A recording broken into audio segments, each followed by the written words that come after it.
Good morning, everybody. It's Max. How's everyone doing on this beautiful Friday the 13th? Max is extremely superstitious. Some Friday the 13th, I hang out inside the house all day, and I try to do as little as possible because something bad always happens to me. I'm knocking on wood. But anyway, I'm superstitious. One time I got a flat tire. One time my boss got mad at me, and lots of every Friday the 13th, something happens. I don't walk under ladders either. All right. Let's talk about ULTY. Ah, shit. See, it's already happening. It's already starting right there. That's what's going to happen. I'm going to forget to share the screen. Oh my gosh. Should I do my live stream today? Remember my last Friday live stream was a debacle. Oh my gosh. I just remembered. So I forgot to share my screen. All right, I'm going to do a live stream today, but even if I forget to share my screen, I promise it's not going to be a debacle this time. If any of you guys want to watch it, it'll be on at, 3 o'clock my time, 4 o'clock East Coast. All right, let's get in the middle of the ULTY grid here. That's the ULTYverse. I guess we'll just cut to the freaking chase. The ULTY grid is all still callers. The only new one they have is NVO, which is Novo, N-O-V-O, Noro, some pharmaceutical shit. I don't know. Nova Norodisk or something.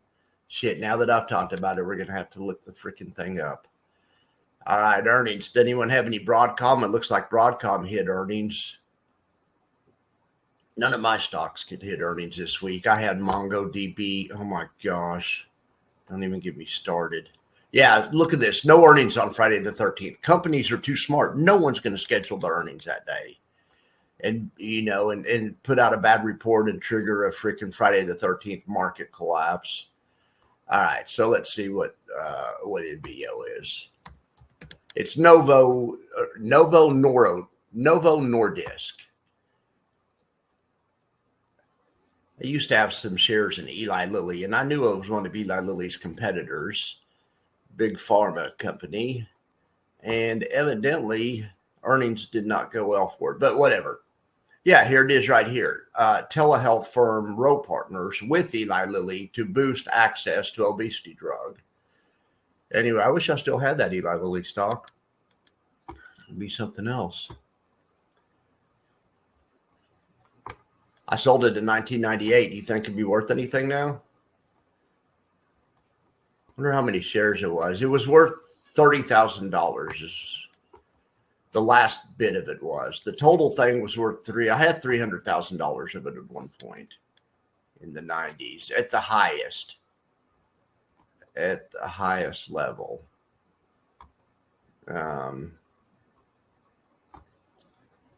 And right in here, so 40, it's gone from 40 to, call it 800. When it hits 800, it'll be 20x. So what's 20 times 300,000 had I held on to it? It's a lot of money. It's a lot of money. Oh, well, whatever. Easy come, easy go, right? All right. Let's look at YieldMax.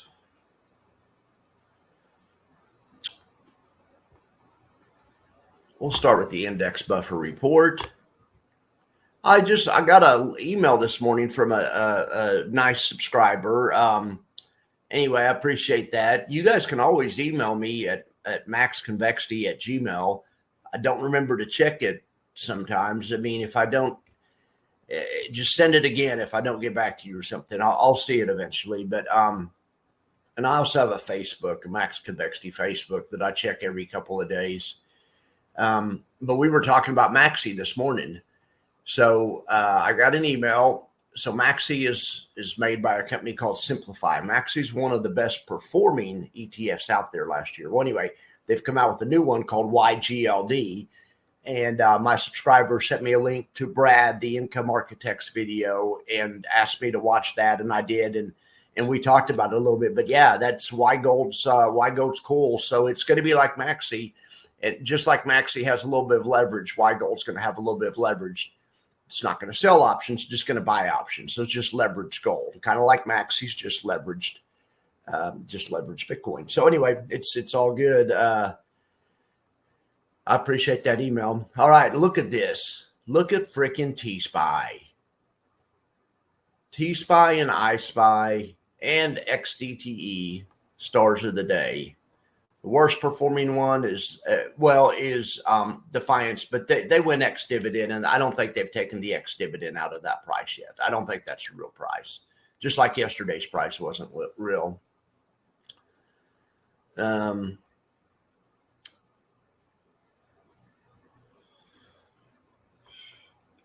NASDAQ land, look at old triple QT killing it, and look at QDTE. So anytime QDTE and XDTE are outperforming the parent asset, we almost know that there was a big gap up overnight. These freaking guys over there at Round Hill have figured out how to monetize the freaking night action. I don't know why none of the other funds have adjusted to do it also.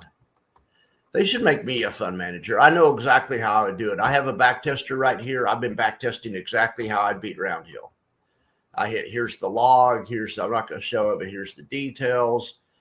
There's the average premium. Somebody needs to step up there and also be able to monetize the overnight move. All right. You can't do it in single day options, or it's hard to do in single day options. Round Hill's figured it out, but you don't want to look like you're copying them. I know a way to do it and beat Round Hill. Without copying them. Anyway, if there's any fund managers out there listening, and hit me up, I'll tell you how to do it. All right. That's all I've been doing for like the past month. I've been obsessed with that. Here's what the profit loss graph looks like. That's what it's going to take. You need convexity. You need convexity at the right end of the distribution curve. That's what it's going to take. All right. I know this update's going off the rails, but it's Friday the 13th, right? Single stock buffer report. All right. Not much. In Alty land, here's a good case for Alty. Everyone hates Alty. I know it. Alty's the popular one to hate. Alty is this year's Tesla. Everyone hates Alty. Look how Alty's doing right there. Okay. This is how YieldMax is doing. I mean, that right there is a good case for Alty, because YieldMax, even though I love them and YieldMax is incredible, they're stuck with the 20, 30 stocks they have. They can introduce a new stock, but then it takes another month to get in the index. So they can't just change that dynamically. Alty's in there changing every day.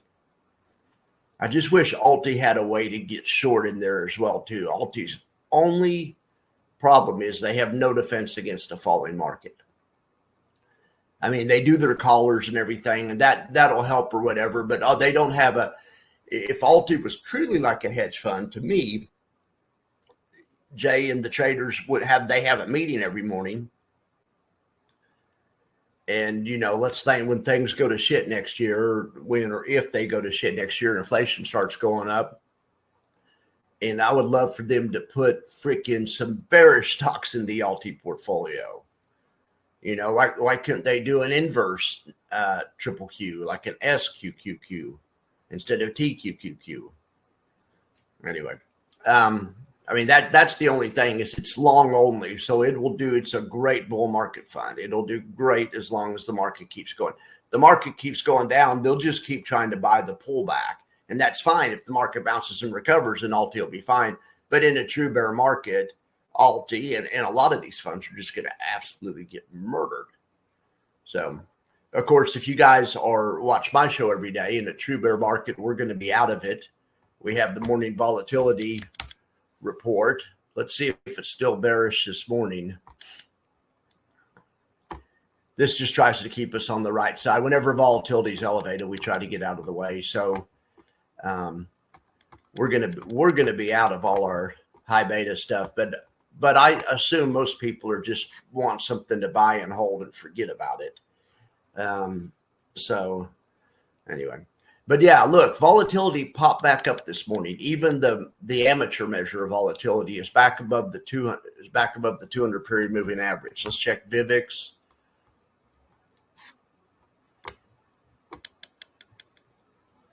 VIVX is down a little bit, but it's still above its 200 period moving average. So I say we're still cautious on the market. Sure enough, the market's just grinding today. I say the next move in this thing's down. I don't know. Maybe not, but I showed you guys a Friday the 13th hedge. Let's see how it's working out. Put ratio back spreads, QQQ for, well, this is it right here.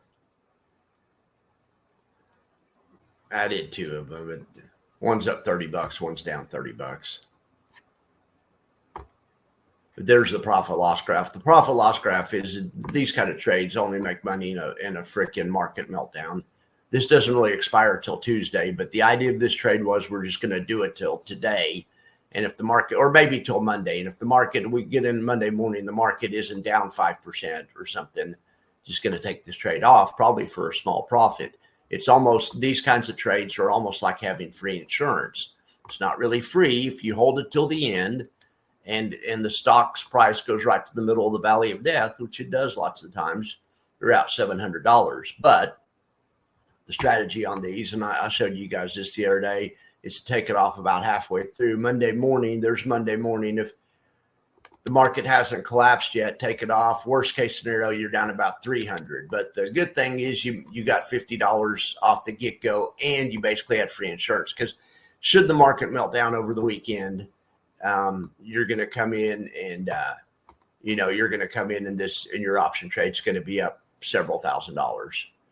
On this little $750 trade. It depends on how much the market drops. But if you'd done this before COVID or something, my gosh, 10% is about $2,000 on this little option trade. So anyway, those kinds of trades are interesting. They're called put ratio back spreads. That's our Friday the 13th hedge right here. This is the round hill killer strategy. I'm not going to click on it because I don't want to give away the strategy. But anyway, if there's any fund managers out there, and I'm sure there are, and I bet they all just say, hey, we need to talk to Max Convexity. This guy's got it figured out. Anyway, give me a call. I'll tell you how to beat him. Or round hill, you give me a call, and I'll tell you how to improve on it. But really, if I was you, I wouldn't touch anything. Let the other guys fuck with this stuff. You're in first place. Let the other guys mess with this. But it's doable. It's doable. We just need to add some convexity to the freaking strategy. Okay, it's doable.